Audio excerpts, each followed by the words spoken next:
The Electoral Commission has printed the ballot papers for the district level elections, but there are concerns by CODEO, and we know that they are the foremost agency that is always monitoring elections in our country. The concerns they have is that some of the areas have witnessed aspirants being accompanied by politicians to undertake campaigns or speak to their constituents or their assembly people, etc. So it's almost smacks of politicizing the district level elections, right?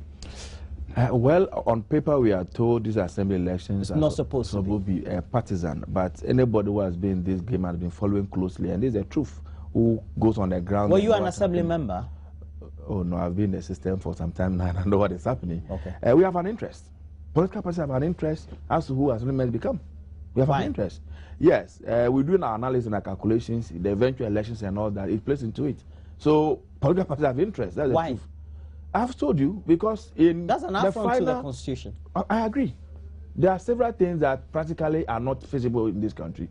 Electoral committee will tell you, don't go and take money from non-Ghanaians to come and do electoral activities and the rest. These things, can we really follow them to the latter? Electoral commission will tell you when you finish your elections, come and disclose your budget. You know the way election monies are spent?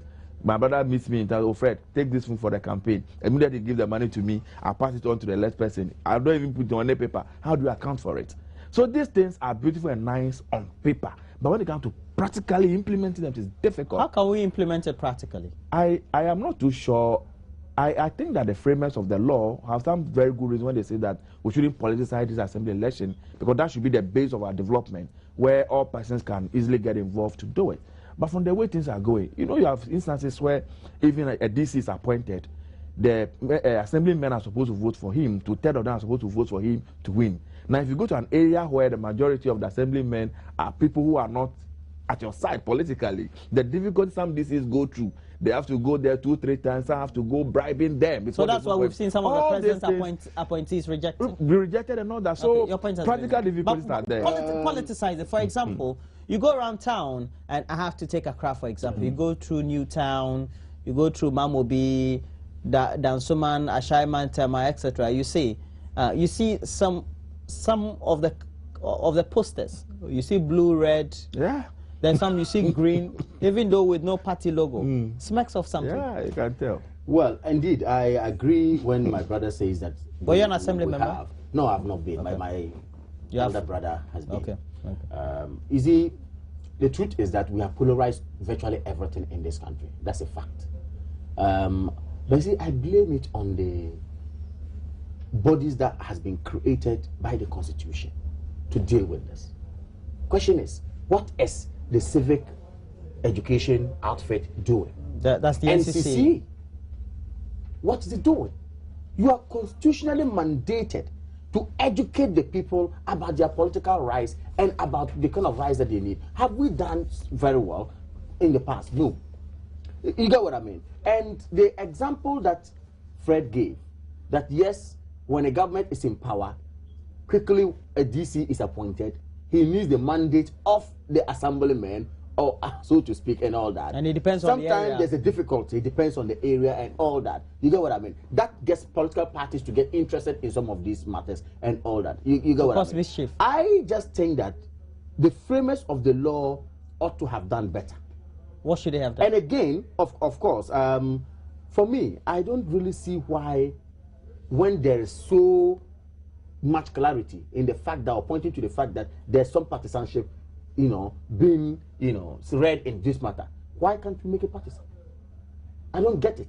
Okay. Why can't we make it partisan? All right. You see, why the argument again that we should elect our DCs? NDC said they will do it.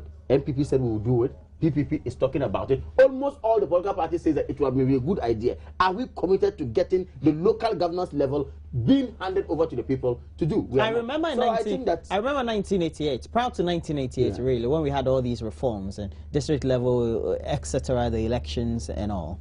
We're told that it's supposed to ensure this participatory democracy at the grassroots. If we politicize the district level elections, we could have governance at the local level very difficult for, let's say, a particular government in power. I agree. You see, that's what I'm saying, that the framers of our constitution were very, very mindful when they chose for us not to politicize that level of politics. But unfortunately, practically, it's becoming difficult. Let's take an example, for instance. If we go to Ashanti region, where the majority of the people there are NPP people, NDC, or the voter region, where the majority of the people are NDC. Now, all the what's the name? Assemblymen in that area from the same political divide. The ruling administration may even starve them of resources for them to do their development, so that their work is not seen. Due to the way we conduct our politics. Do you understand? Because if you give the money to him, vindictiveness, those things are playing to it. Because if you give the money to him and he's developing the area, he will take the credit and give the credit to his political party. So okay, let us. So that's what you politicians do. These things. I'm not saying that's what we do. You try to. It's a human nature. It's a human nature that. No, honestly, I think our local governance system needs a whole lot of overhaul. We should look at the law. We should look at the setup. You are in favor of politicizing the district level? Not really. Or you think we need to have something? But the system, as it is now, if it's going to continue that way, then we are better off politicizing it. If the system is. We're living a facade. Absolutely. Maybe. That's the point. So I just think that if we just want it to go this way, then let's do that. But if we're going to ensure that there's some neutrality there, then let's make sure we look at the laws very well and make sure the laws work. Then we can move even on. This whole issue about electing DCs, MCs. Why you think that if the law comes to that, we should elect them? Political parties are going to fold their arms and sit back and just look at it. There'll be massive campaigns. Get involved. Seriously, get involved. Wouldn't it make? Wouldn't it's opposing now the white paper that has been issued following the report indicates that the president will still have to 5 will be nominated. Yes. So at the end of the day, it's still the same old thing. But the point is that would it have made it very much difficult for a political party in power to govern? I mean, that's my difficulty.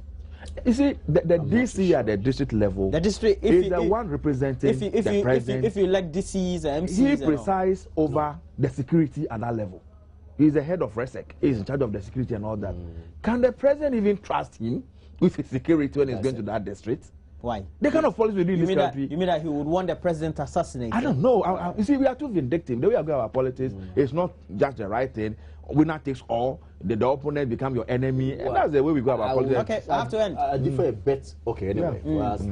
On the security issue, I will differ a bit. That might not be so much of. I think it's just an example that I know, may not be a precise example in many respects. All right, so at least many of you agree. The two of you agree on one thing: whether political or not to political. You think that we need to have a lot more dialogue. We need to look at it again. All right, but on the energy issue, you don't agree at all. No, the energy issue is just partisan politics. I agree. All right, no, I agree. That's it. Kamal Abdullahi is the National Coordinator of the MPP, and thanks for joining me. Kamal and Fred Agbenyo is a Deputy Communications Officer of the NDC. Thanks, my guests, for joining me this morning. Always make sure you get interactive. Always make sure you get interactive through our social network pages we have on Facebook, Joy News on TV, and also Twitter handle at Joy News on TV. As you do that, please, next we're talking about the issue of treatment of children in care homes in our country, and the auspices of the Social Welfare Department. Do stay on. We'll have a lot more for you to ponder out. Yes, sir.